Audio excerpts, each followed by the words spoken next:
Bible gani unajua? Na sisi tulifundishwa na mzee mwingine hapa jana kwa Dhigira. Mtu anajua Bible na nikamzee unaweza kudismiss kwa barabara. Anakuchabulia Bible mpaka nikashindwa kai. Huku no huku mpaka nikamuita. Leo amekuja hapa nimemuita. Nimemuuliza mzee. Ni wewe ulikuwa unaongea ama ni mtu mwingine? Akaniambia ni mimi. Sasa tukiwa pale amenipatia story nyingine nikamwambia wewe sasa heda. Kutoka leo kila Jumanne tutakuwa tukirani program na wewe. Kwa sababu ile akili iko na huyo mzee inahitaji nyinyi. Mnahitaji. Ameteleta kitabu hili inaitwa Tobito. Ni? Tobit. Tobit kumbe hii Biblia ingine haimetolewa Tobit. Kuna ingine inaitwa Deuteronomical Aromokontorobosa.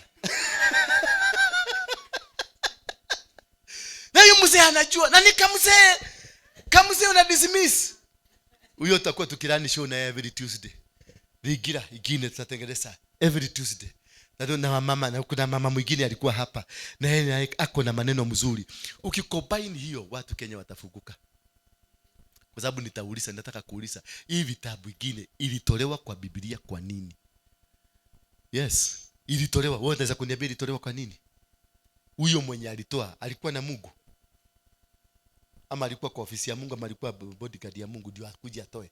Hizo vitabu tuulize zilitolewa kwa nini? Wakatoliki mnazisomaga. Mlitoa nasikia nyinyi mlitoa. We have it.